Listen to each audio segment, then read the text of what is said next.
Thank you, Seth, for that. And now let's delve deeper into the global, regional and local issues shaping the country's foreign policy in the wake of shifting dynamics politically and economically. I had a chance to speak to Macharia Munene, a professor of history and international relations, who pointed out the black spots in Kenya's foreign policy image and the complexities it faces in navigating the international terrain. Kenya unveils its new foreign policy amidst shifting global dynamics characterized by the transition from geopolitics to geoeconomics.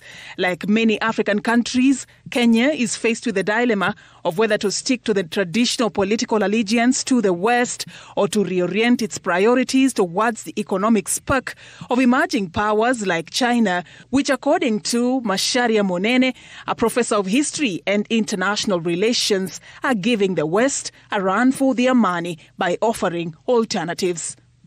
China delivers on the promise. You may not agree on some things, but they deliver. China's prices are always reasonable, more reasonable than any other. So if you have a choice between something costing $100 and another $200, which one will you take? 100. What do you have in the West? The Americans leading. They are very expensive for no good reason. They do not deliver. They're always finding some excuses, feasibility studies or this or this or this or this. So they never start and don't deliver. Kenya's foreign policy has been vexed upon the principle of non-alignment. In the context of the changing global dynamics, Professor Munene explores the options for the country on whether to face the East, the West or home. There are times when it has to deal with the United States, and it should. There are times when it has to deal with China, and it should, on Kenya's terms of interest. There are times when it has to deal with Russia, and it should. The diplomatic complexities Kenya is facing came to the fore during the 3-day Africa tour by former Iranian president, the late Ibrahim Raisi.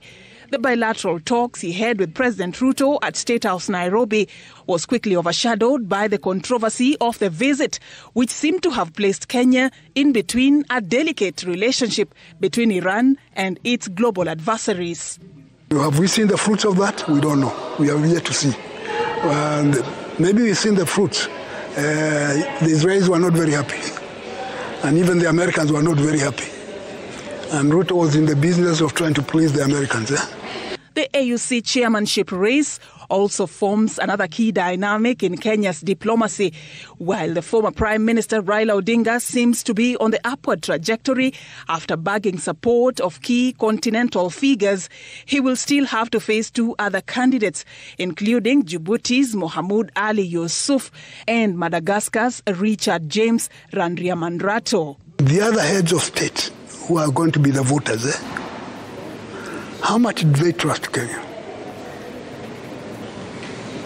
to do the right thing, given the mistakes we've been making? See, they are also reading the Adani papers. And what do the Adani papers say from New York? So, the AUC chairmanship is not a given. The outcome of the vote, which is slated for February 2025, will also speak volumes about President Ruto's weight in the African Union. But until that happens, closer home in the East African community, President Ruto takes over as the chair of the region's Heads of State Summit, a top decision-making organ of the bloc.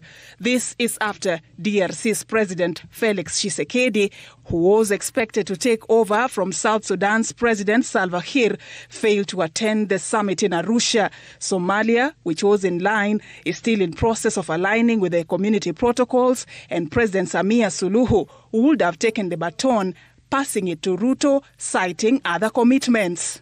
But what will it take to successfully navigate the rough terrain in the bloc that is marred with, among others, conflict and trade barriers. I think he needs to work extra hard because of the question of believability. Remember, there is a time he was supposed to lead the IGAD thing, and Sudan told him to get lost. Didn't want him anyway.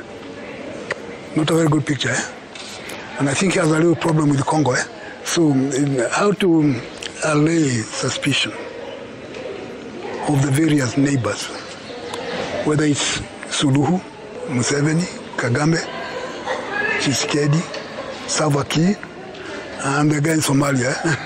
Professor Munene argues that Kenya's foreign policy image is dented through the adoption of unpopular policies, both locally and in the international relations. In the Haiti fiasco, many people told President Ruto, this is a mistake. He ignored. The image has not improved. It's not improving with the news every day of how much damage, chaos there is in Haiti now instead of peace. Safin Acheng Omar, Citizen TV. All right, and on that particular note, we are going to be taking a